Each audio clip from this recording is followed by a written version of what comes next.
Look, even though they're trying this sneaky little thing where they drop the first count of manslaughter just so they can move on to the next one and try to get him with something, this case has gone way too far. This virtue signaling by the left and the race baiters, let it go, guys. This should have been a classic mess around and find out, but liberal prosecutors took it too far. I am totally in Penny's corner, unapologetically in his corner. The liberal media and all these people, they want to make him out to be some like vigilante, but none of these people were there.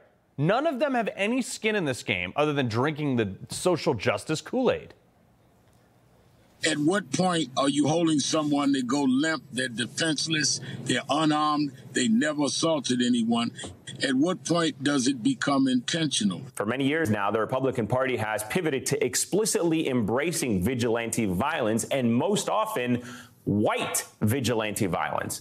There's been no reporting that this man did anything other than yell and make a lot of noise and make people uncomfortable. There is no reporting that he laid a hand on anyone, that he touched anyone, that he actually physically harmed anyone.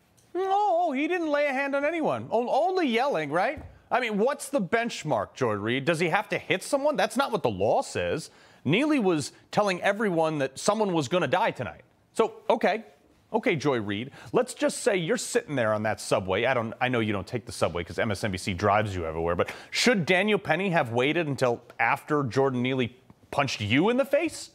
Or would you have rather him stopped it before you were potentially the one who was, quote, going to die tonight? I'm asking legit questions here. I mean, you see my point? None of these people have any skin in the game. To them, it doesn't matter. They don't even care if this Marine, who I think is completely innocent, goes to jail or not.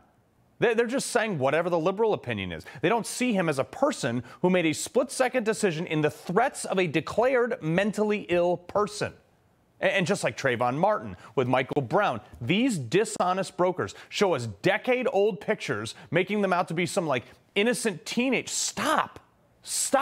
No rational person cares what color this guy's skin was. And anyway, nobody does, okay, except for you. What we do care about is the fact that Jordan Neely had been arrested 42 times prior, okay? He was not some beloved angel street performer like they want you to believe. But this woman, like if self-hating liberal had a face, this is it. Daphne Uran, the prosecutor for the city of New York, only she could get a government job. She doesn't understand that, like, what appears to be the overwhelming consensus for America, that we need more Daniel Pennys, not less. Well, Daphne, Daniel Penny wasn't the one yelling at people and intimidating them. Jordan Neely was the one that was yelling, "Someone is going to die tonight." And Penny likely stopped it from being an innocent person.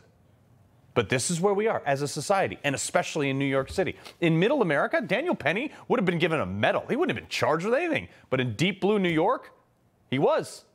And it's like a spectacle for the social justice movement. It's pathetic.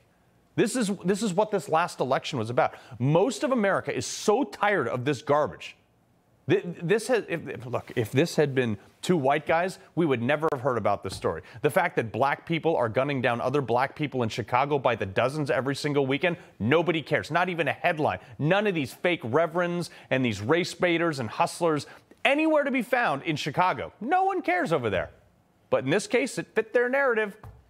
And to prove that this is all about social justice for this prosecutor, listen to this. In 2019, a black man murdered an Asian college professor as he was withdrawing cash from an ATM.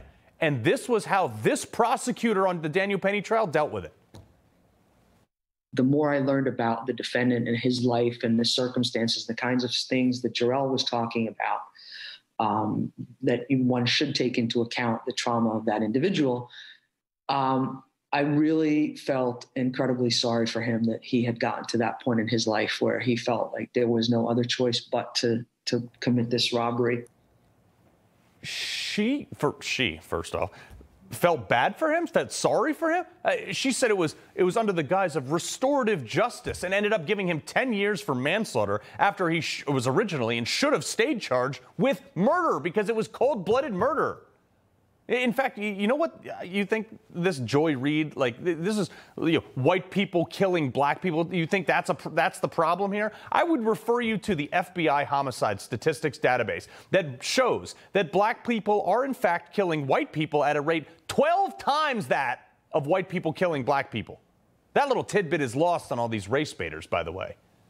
You know what this is? This is the perfect depiction of what the left wants for America. Defenseless. Like, why do you think they're always trying to take our guns away? Okay, they can't have you do anything for yourself. They want to force you to rely on the state for everything, including defense, which they won't give you anyway. That's what COVID was about, too. Not ironically, the same place, New York City, which used to be awesome, by the way. Now it sucks, okay? There were these leaders in some of the most blue areas. They had the most ridiculous and unconstitutional COVID protocols. Constitution be damned. These are the people that want you plugged back into the matrix, these big leftist liberals. No free thought, do what we say, or we're going to tarnish your reputation so much that you can't get a job and provide for your family. I should know. I spent years in the crosshairs of these people. I still am. Bring it. These people are trying to tear down anything that is like American bravado, the way men should act. But I guarantee you, these are the first people to cower and cry. Anytime any of them ever see a situation like this. Like, as if I was Tom Caniff, okay, Penny's attorney, that would be my defense in this. I would turn to the jury and I would look them right in the eye and say, if you convict Daniel Penny, think about it. If it's your daughter, if it's your mother or whatever, on the next subway, when this happens, because it will happen again, and there's nowhere to retreat. You're on a tube in a moving subway. There's nowhere to retreat to, and someone's screaming, someone's going to die tonight. Do you want a Daniel Penny there to protect your loved ones or even yourself? Because if you convict Daniel Penny, the next Daniel Penny won't defend your daughter, won't defend your mother, won't defend your sibling, and maybe not even you. And when the prosecution looks like they're losing this court battle, which I pray they do, I mean, they've already submitted one charge, they're already launching a contingent civil matter against Penny. Okay, all of a sudden, Jordan Neely's father came out of like nowhere, okay, launching a wrongful death civil suit with this guy. The first thing that I want to say is he was loved. He was loved. He had family that loved him, that supported him. He had people in his life that was there for him and provided a safe space. Oh, loved him. They're there for him. Provided a safe space? Really? Yeah, his dad really was there for him. Loved him so much that he couldn't be bothered to locate his son who was homeless. Yeah, I'm throwing shade at his dad. The father said in an interview, once the whole thing blew up, quote, he searched for his son but was never able to track him down. Really?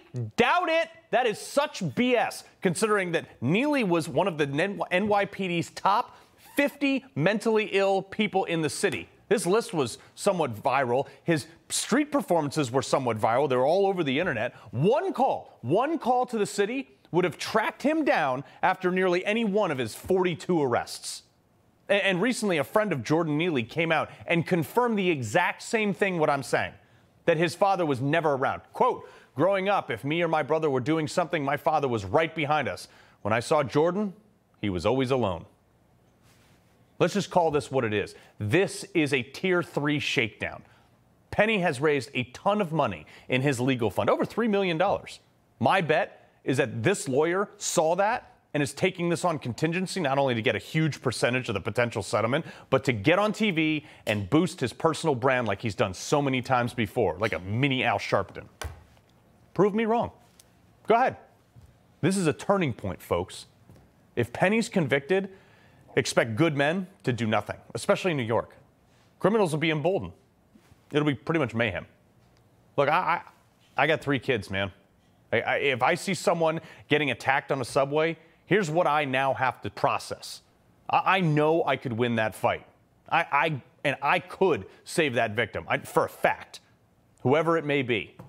And it is the right thing to do.